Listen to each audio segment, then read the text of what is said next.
Order! Order! You are an incorrigible delinquent at times. Behave yourself, man!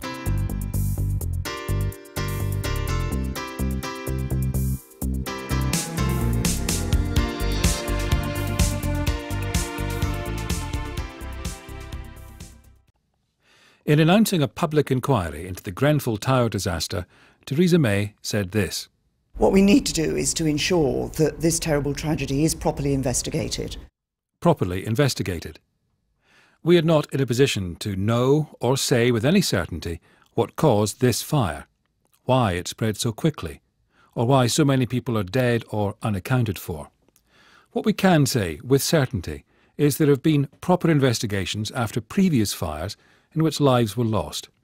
What happened to the recommendations which followed those deaths? We'll start with a fire in a 17-storey block in Stevenage in 2005.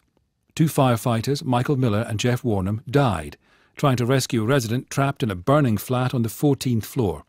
They'd already rescued one man and went back to try to save Natalie Close, but all three perished.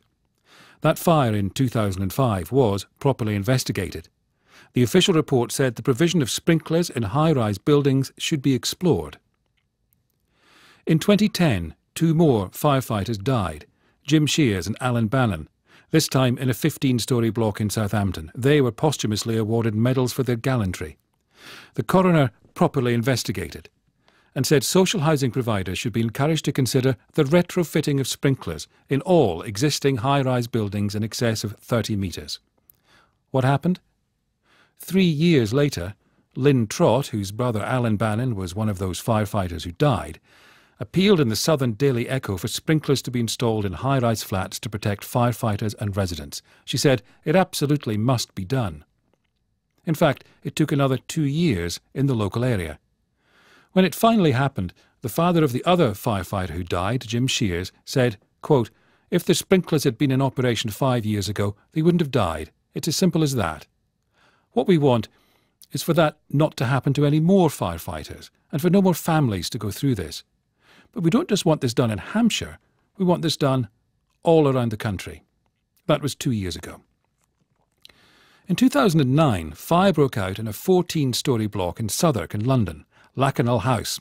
6 people on floors 10 and 11 were killed. That fire was properly investigated. The coroner even wrote to the government, recommending that it encourage housing providers to consider retrofitting sprinkler systems in high-rise blocks. The coroner had heard evidence that it might now be possible at lower cost than had previously been thought and with modest disruption to residents. The coroner said the government had the power to take action. The letter was sent to the then Communities Secretary Eric Pickles, who replied that his officials had recently written to all social housing providers. Those providers were told word for word what the coroner in that Southampton fire had already recommended. Consider retrofitting sprinklers. Louise Christian is the solicitor who represented the families of the Lakanal House victims at the inquest into their deaths.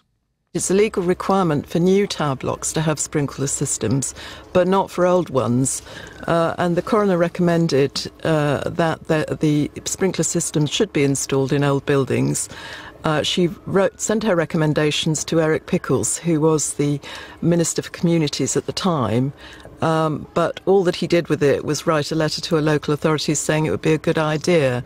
And I think it's really unbelievable that in Kensington and Chelsea, which must be one of the richest places in the world, that the local authority couldn't afford to install a sprinkler system in this very high tower block to protect the people in it. Down the years, time and again, when tower block fires are properly investigated, a conclusion is consider retrofitting sprinklers. So how did the Westminster government respond? In a debate in the House of Commons in 2014, in Fire Sprinkler Week, of all things, the Housing Minister Brandon Lewis spoke about the importance of sprinklers. He said they are an effective way of controlling fires and protecting lives and property. But we do believe that it is the responsibility of the fire industry itself, rather than just the government, to take steps to market systems like this effectively and to encourage their wider installation to potential customers. So the government view in 2014 was that it was for the fire industry, rather than just the government, to take steps to market systems and to encourage their installation to potential customers. Last year, a fire in an 18-storey block at Shepherd's Bush in London was properly investigated. But what the report concluded was only made public after freedom of information requests. Peter Apps is the news editor of Inside Housing. It was a fire not too far away in Hammersmith and Fulham, a building called Shepherd's Court. We'd been investigating into why the flames spread up the outside of the building. What we eventually got our hands on was a report which the London Fire Brigade had commissioned into the window panels. What that report found was that they were steel-fronted panels, but when you applied heat to them, the steel fell away, and the structure which it was mounted on, which was made of plywood and polystyrene, was exposed, and that report said that that was a likely cause of the fire spreading across 5 floors in that instance. Were all the details of that report made public? No, it took us a long time to find that detail. We were approaching Hammersmith and Fulham and the London Fire Brigade from virtually the day of the fire to get answers as to why it had spread up. So no, it wasn't something that was immediately put in the public domain when it arguably should have been. What do you think of that? Well, I mean, I can't understand why you would have information like that clearly could affect other towers in other boroughs and not seek to make it public. Which brings us to the fire at Grenfell Tower, in which 17 people are known to have died. After all these previous fires in tower blocks which were properly investigated, what about the fitting of sprinklers in Grenfell Tower? The block is owned by Kensington and Chelsea Council. Nick Paget-Brown is the Conservative leader of the council, and he was asked about the fitting of sprinklers by Martha Carney on Radio 4's The World at One. We will have taken advice from people about the way a building is designed and fitted out.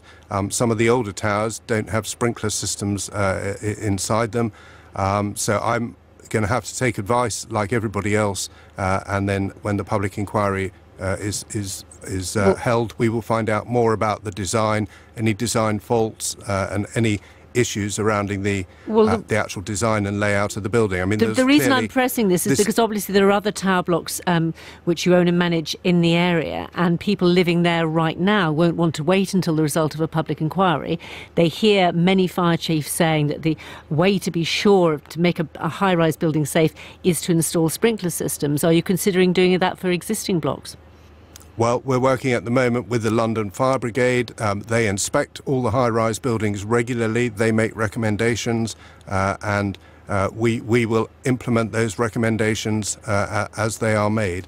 But my understanding is that there are lots of high-rise buildings in Britain. Of course, fire safety is a major and overriding concern, and we will so you make can't offer the evidence available reassurance to the public inquiry. But you could take that decision now. Well, you could say we're going to do this to older tower blocks in our area, make them as safe as more modern buildings are by installing sprinkler systems. We want to make them as safe as possible, but my understanding of the technical design of a sprinkler system is that it needs to be embedded, and that therefore you might create additional hazards if you're starting to drill into floors and things like that. We would need technical advice, and I'm not the person who can give you a straight answer as to whether sprinkler systems alone, retrofitted into high-rise buildings, would be the solution.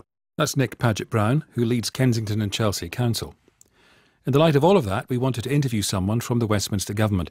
We contacted the Home Office to request an interview with the Fire Minister, Nick Hurd, or his colleague Brandon Lewis, who used to be Housing Minister. Neither was available. The Department for Communities and Local Government also declined our request for an interview with the Community Secretary Sajid Javid.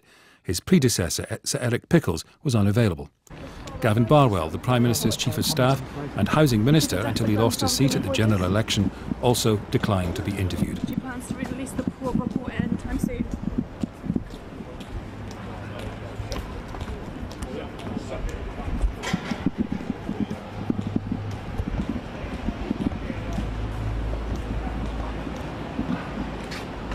Well, are you going to release the report? Could Grenfell have been avoided?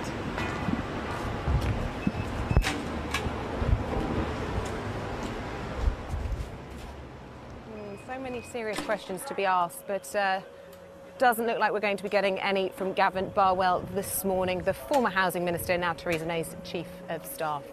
So here again, instead, is Theresa May.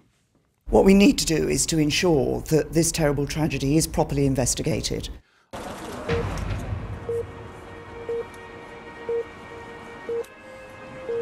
Babies that died, the children, the families, the mothers, the grandfathers, the grandmothers.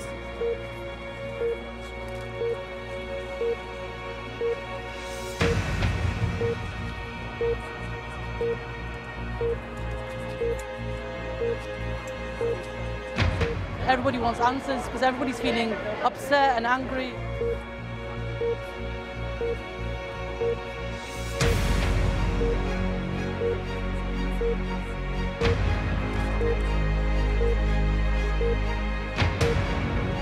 I will keep going on anger and adrenaline for as long as I can, because frankly I'd rather not sit down and actually contemplate the actual scale of what's happened around here.